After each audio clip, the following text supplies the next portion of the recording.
Have you ever felt like life is an endless sequence of challenges, frustrations, and pain, as if no matter what you do, there's always something pulling you down? Now imagine if you could strengthen your mind to the point where nothing could shake you. Not criticism, not failures, not losses. Sounds impossible. For the Stoics, this was the key to true freedom. Epictetus, one of the great Stoic masters, once said, "Men are disturbed not by things, but by the view they take of them." In other words, suffering doesn't come from events themselves, but from how you interpret them. The problem is that most people never learn to control this interpretation. They let their emotions take over, reacting impulsively and drowning in unnecessary suffering. And this is exactly where Stoicism comes in. This philosophy is not about ignoring emotions or becoming cold, but about developing an unshakable mindset in the face of difficulties. Today, I'm going to show you 3 proven Stoic exercises to shield your mind from suffering. These are simple but powerful techniques that have been used for centuries by emperors, philosophers, and warriors.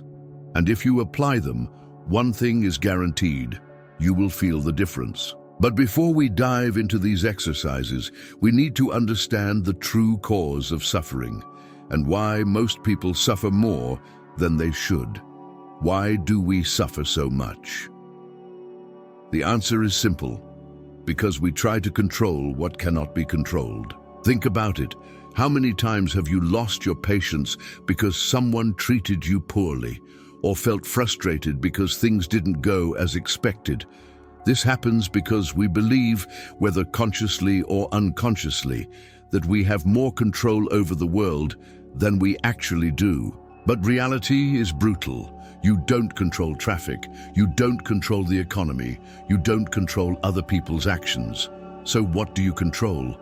Only your response to all of this. Marcus Aurelius, one of the greatest emperors of ancient Rome, faced wars, betrayals, and even a devastating plague that killed millions. But instead of falling into despair, he wrote a simple reminder in his journal: "Grant me the serenity to accept what I cannot change, the courage to change what I can, and the wisdom to know the difference." The Stoics call this the dichotomy of control, and it is the first step to freeing your mind from suffering. Now that you understand why we suffer, it's time to learn how to turn this knowledge into practical exercises. The first one will teach you how to mentally detach from the things that cause you pain. Imagine that overnight you lose something extremely important to you, a relationship, a job, or even a valuable object. How would you react? For many people, this kind of loss brings anxiety, anger, and despair because they are attached to the illusion of permanence. The Stoics understood that everything in life is temporary. Marcus Aurelius wrote, "Accept the things to which fate binds you, and love the people whom fate brings you. But do so with all your heart, knowing that one day everything may change." The problem is not losing something. The problem is believing that it will always be yours. How to practice mental detachment. Here's a powerful exercise to strengthen your mind against the suffering caused by loss and change. Practice negative visualization. Before sleeping or upon waking up, take a moment to imagine that something you love has been taken from you. It could be a material possession, an opportunity, or even a relationship. How would you feel? Now reflect. Would you survive without it? Yes. Would you be able to move forward? Yes.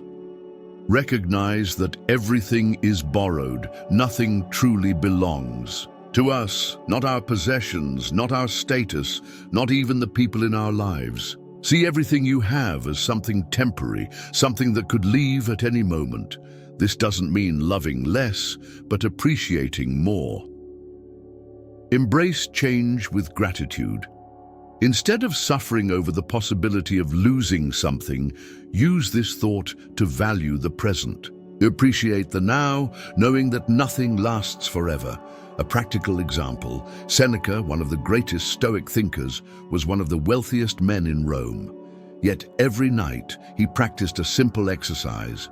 He imagined waking up the next day with nothing. That way, if he ever truly lost everything, he would already be prepared. And here lies the secret.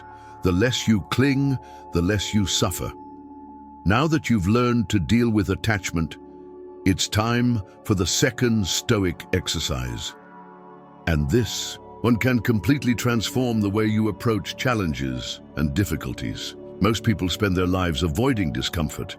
We seek comfort in the couch, in food, in predictable routines. But here's a shocking fact. The more you avoid discomfort, the weaker you become mentally. The Stoics knew this, which is why they practiced something called the Training of Discomfort, a powerful method to strengthen the mind against suffering. Why does discomfort make you stronger? Epictetus, a former slave who became one of the greatest Stoic philosophers, said that adversity is essential for growth. He believed that mental resilience is like a muscle. If you don't train it, it weakens. This is confirmed by modern science. Studies on resilience show that individuals who voluntarily face small challenges become better prepared to handle real crises. How to practice the training of discomfort. Here are 3 simple yet effective ways to incorporate this practice into your daily life. Spend a day with less than you need. Seneca recommended spending periods living with the bare minimum, eating simple foods, wearing modest clothing, to prove to yourself that the fear of deprivation is worse than deprivation itself. Make uncomfortable decisions intentionally. Choose from time to time the harder path. Wake up earlier, take a cold shower, face a difficult conversation instead of avoiding the problem. These small challenges train your mind to become more resilient. Practice emotional resistance. When something irritates or frustrates you, try this experiment. Don't react immediately. Observe your emotion, take a deep breath, and choose to respond calmly. This teaches you to be less impulsive and more in control. A practical example, Spartan soldiers were trained from childhood to live with the bare essentials. They ate little, slept on the ground, and faced daily challenges to become unbeatable warriors. And this same principle can be applied to your life to make you mentally unshakable. Now that you've learned to grow stronger through discomfort, it's time for the third and final Stoic exercise. And this might be the most transformative of all, the power of daily self-reflection. Have you ever wondered why some people seem to learn from their mistakes and grow while others repeat the same destructive patterns? The difference lies in a simple but powerful habit: daily self-analysis. The Stoics believed that self-knowledge is the key to a strong and resilient mind. Marcus Aurelius, the great philosopher-emperor, made this an essential practice. Every night, he wrote about his actions, thoughts, and emotions, reviewing what he did well and what he could improve. Why does self-reflection strengthen your mind? Most people live on autopilot. They react to situations without reflecting, and before they realize it, they are stuck in cycles of stress and frustration. Stoic self-analysis breaks this pattern because it forces you to pause, reflect, and adjust your actions consciously. Moreover, neuroscience shows that writing about emotions and experiences activates parts of the brain responsible for self-control and emotional resilience. In other words, reflecting on your own behavior not only improves your critical thinking, but literally strengthens your mind against suffering. How to practice Stoic self-reflection. Here's a simple method to incorporate this practice into your routine. How to practice Stoic self-reflection. Choose a time of day. The ideal time is at night before bed to review how your day went. Answer. 3. Essential questions. What happened today that tested my patience or made me react emotionally? Did I act according to Stoic principles, or was I impulsive? What can I improve tomorrow to become more resilient? Write your answers. This can be in a physical journal or a digital one. The important thing is to get your thoughts out, organize them, and extract valuable lessons.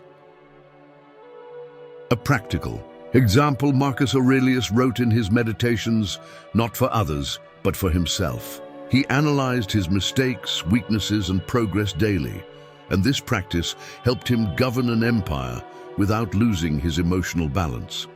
The truth is, if you don't review your actions, you don't evolve. Small daily reflections, accumulated over time, create a strong, disciplined mind that is prepared for any challenge. Suffering is inevitable, but being consumed by it is a choice. The Stoics understood this and developed practices to strengthen the mind and reduce the impact of adversity. Today, you've learned 3 of these exercises. The mental detachment technique, to accept impermanence and avoid unnecessary suffering. The training of discomfort, to mentally prepare for any challenge. Stoic self-reflection, to grow daily and build a resilient mindset. Now, the big question is, what will you do with this knowledge? You can watch this video and go on with your life as usual, or you can start practicing at least one of these exercises today. Remember Epictetus's words, happiness and freedom begin with a simple principle, not worrying about things beyond your control. Now tell me in the comments, which of these exercises will you try first? I want to know which one resonated most with you and how you plan to apply it in your life. If this video made sense to you, leave a like and share it with someone who needs to hear this. And if you want more content about Stoicism and resilience, subscribe to the channel so you don't miss the next videos. The choice to suffer less is in your hands. Now, it's up to you.